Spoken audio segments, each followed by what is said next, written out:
నమస్తే, నేను ప్రశాంత్. ఇతర రాష్ట్రాల్లో ఫోన్ ట్యాపింగ్ చేయొచ్చు అని చెప్పేసి కేంద్రం నిర్ణయం తీసుకోవడం జరిగింది.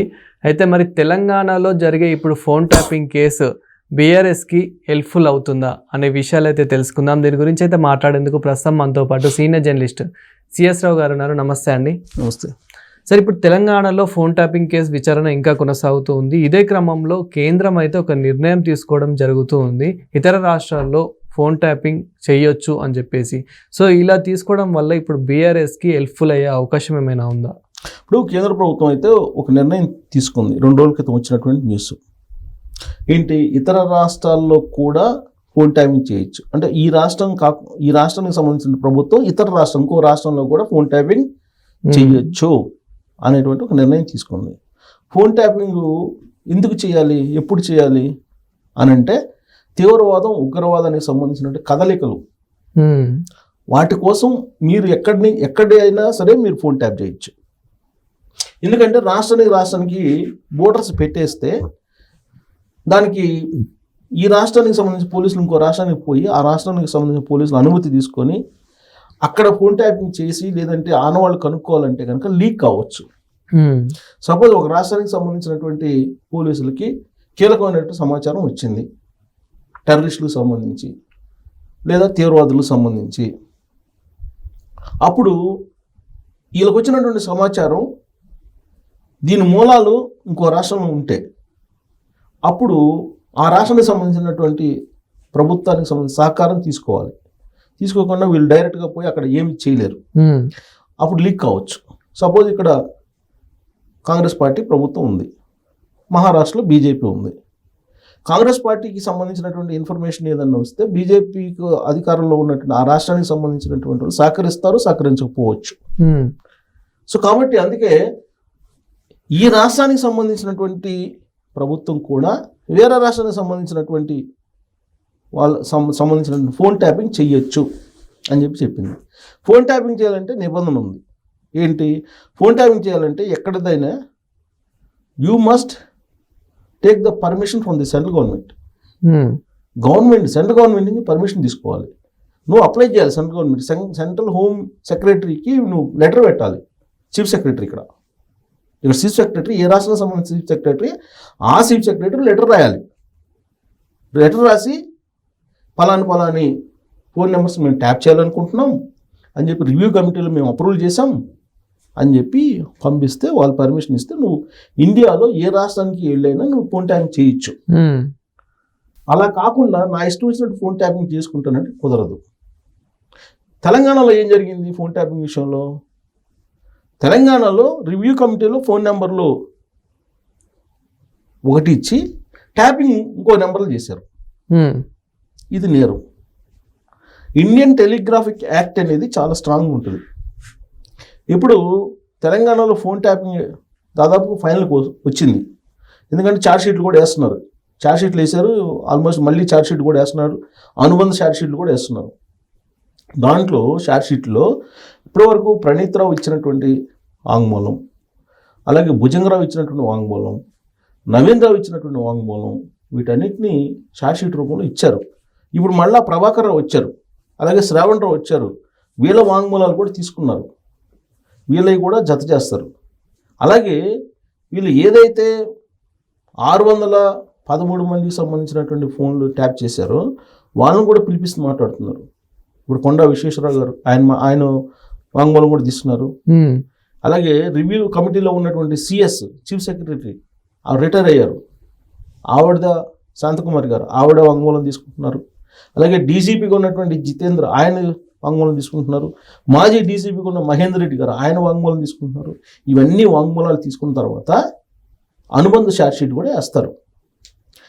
వేసిన తర్వాత అప్పుడు ఇన్వెస్టిగేషన్లో అసలు ఇవన్నీ ఎలా చేశారు, ఎవరు చేశారు, ఎవరు చేయమంటే చేశారు అనేది తెలుస్తారు. కాబట్టి ఇప్పుడు వచ్చినటువంటి తిరకాసు ఏంటంటే రివ్యూ కమిటీకి ముడిపెట్టాడు ప్రభాకర్ రావు గారు. రివ్యూ కమిటీలో అప్రూవల్ అయిన ఫోన్ నెంబర్లు ఎన్ని నేను ట్యాప్ చేయమని చెప్పింది, అవి ట్యాప్ చేసావు చట్ట ప్రకారం అని చెబుతున్నారు. నిజమే, రివ్యూ కమిటీకి ఇచ్చినటువంటి ఫోన్ నెంబర్లు అవే వాళ్ళు చూసుకోవాలి. రివ్యూ కమిటీ ఇప్పుడు రివ్యూ కమిటీలో ఉండేవాళ్ళు ఏం చెప్తున్నారు, మేము చూసుకోలేదు, ఇవన్నీ తీవ్రవాదులు ఉగ్రవాదులు అనుకున్నాం మేము అని చెప్తున్నారు. ప్రతి నెంబర్ మేము క్రాస్ చెక్ చేయం కదా అని చెప్తున్నారు. ఇప్పుడు ప్రభాకర్ గారు ఏం చెప్తున్నారు, ఆ రోజు ఉన్నటువంటి ఇంటెలిజెన్స్ చీఫ్ని అడగండి, నేను ఎస్ఐబి స్పెషల్ ఇన్ఛార్జిని నేను, అంటే రిటైర్ అయిన తర్వాత ఈయన నియమించుకున్నారు. రిటైర్ అయిన తర్వాత ఒక బ్యాచ్ ఉంది, ఆ బ్యాచ్ మొత్తం కూడా వెలమ సమాజ వర్గానికి సంబంధించినటువంటి వాళ్ళందరినీ కూడా అపాయింట్ చేస్తున్నారు కేసీఆర్ గారు.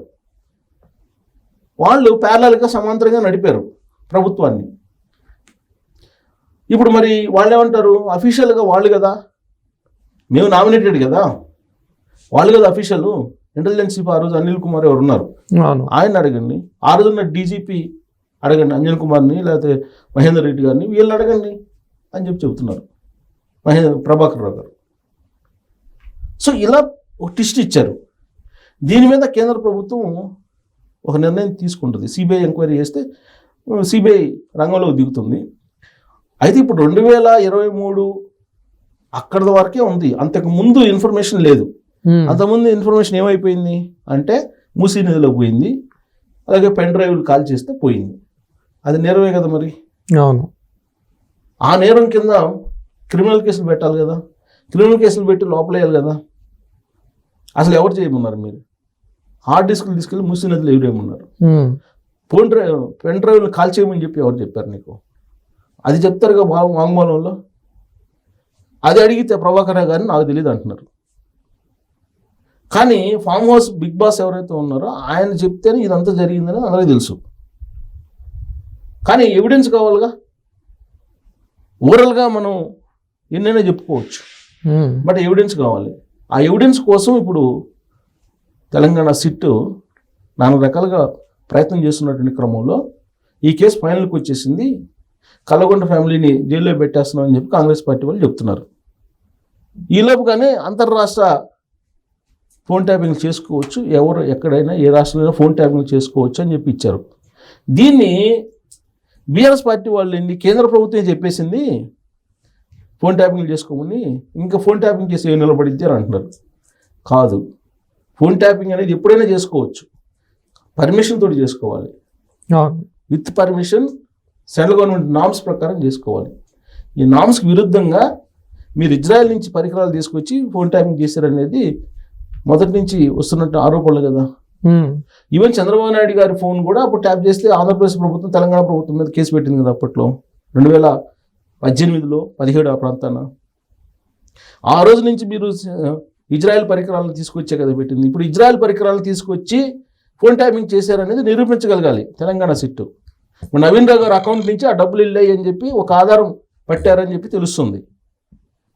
మరి ఆ డబ్బుల్ని ఎవరికి అక్కడ పే చేసి ఈ ఎక్విప్మెంట్ని తీసుకొచ్చారనేది నిరూపించగలిగితే ఇది పెద్ద నేరం. ప్లస్ ఇక్కడ మిస్యూజ్ జరిగింది. ఇండియన్ టెలిగ్రాఫిక్ యాక్ట్ని ధిక్కరిస్తూ ఈ రివ్యూ కమిటీలో జరిగినటువంటి వ్యవహారం. దీని మీద కూడా ఇండియన్ టెలిగ్రాఫిక్ యాక్ట్ కింద చర్యలు తీసుకునేటువంటి అవకాశం ఉంది. సో కాబట్టి ఇప్పుడు వెలువడినటువంటి రాష్ట్రాల్లో, అంతర్రాష్ట్రాల్లో ఎక్కడైనా సరే మీరు ట్యాప్ చేయొచ్చు అనే దానికి ఈ కేసుకి సంబంధం లేదు. కానీ కొంతమంది ఏంటి అనుకూలంగా మలుచుకొని కేంద్ర ప్రభుత్వంతో టైఅప్ అయ్యారు కేసీఆర్ గారు. కేంద్ర ప్రభుత్వం కేసీఆర్ గారికి అనుకూలంగా ఉండేలాగా ఒక నిర్ణయం తీసుకుంది. అలాగే బీజేపీ రాష్ట్ర అధ్యక్షుని రామచంద్ర గారిని నియమించడం వెనక కూడా కేసీఆర్ గారి పాత్ర ఉంది. కేసీఆర్ గారికి అనుకూలమైనటువంటి నియామకం ఇది. రాబోయే రోజుల్లో బీఆర్ఎస్ పార్టీ బీజేపీ కలిసి పోటీ చేయబోతున్నాయి అనేది ప్రచారం బీఆర్ఎస్ పార్టీ వాళ్ళు కొంతమంది చేస్తున్నారు. కారణం ఏంటంటే బీఆర్ఎస్ పార్టీ బీజేపీతో కలిసి ఉంటేనే లైఫ్ అనేది కేటీఆర్ గారు అనేక సందర్భాల్లో చెప్పారు. ఏం చెప్పారు? అటు ఎన్డీఏనో లేదా ఇండియా కూటమితో ఏదో కూటమితో ఉంటేనే ప్రాంతీయ పార్టీలకు మనుగడ, ప్రాంతీయ పార్టీలుగా నిలబడలేవు ఏ పార్టీలు అని చెప్పి ఆయన ఇచ్చాడు స్టేట్మెంట్ ఒకసారి. అంటే ఏదో ఒక పార్టీతో వీళ్ళు ఏదో ఒక కూటమితో వీళ్ళు టైఅప్ అవ్వాలి. ఆ కూటమి ఎన్డీఏ కూటమి అనేది ఇప్పుడు తీసుకొస్తున్నారు. ఎందుకంటే సమీప భవిష్యత్తులో గ్రేటర్ హైదరాబాద్ ఎన్నికలు ఉన్నాయి, జూబ్లీ హిల్స్ ఉప ఎన్నిక ఉంది.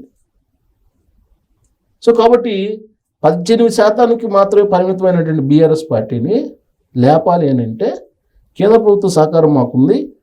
ఈ కేసు లొట్టపీస్ కేసు, ఇలాంటివి చెప్పాలి. అందుకని ఇది ఒక రాజకీయ పరమైనటువంటి ఒక ప్రాపగాండా చేస్తున్నారు. కేంద్ర ప్రభుత్వం తీసుకున్న నిర్ణయానికి ఫోన్ ట్యాపింగ్ సంబంధించి ఈ కేసుకి సంబంధమే లేదు. ట్యాపింగ్ అనేది ఎప్పుడైనా చేయొచ్చు, కానీ చట్టవిరుద్ధంగా చేశారని కదా వీళ్ళు ట్యాపింగ్. కాబట్టి అదేదో రాజకీయంగా నాన్ సీరియస్గా ఈ కేసును మలచడానికి ప్రయత్నంలో భాగంగా అలాంటి ప్రచారం చేస్తున్నారు, కానీ కేంద్రం తీసుకున్న నిర్ణయానికి ఈ కేసుకి సంబంధం లేదు.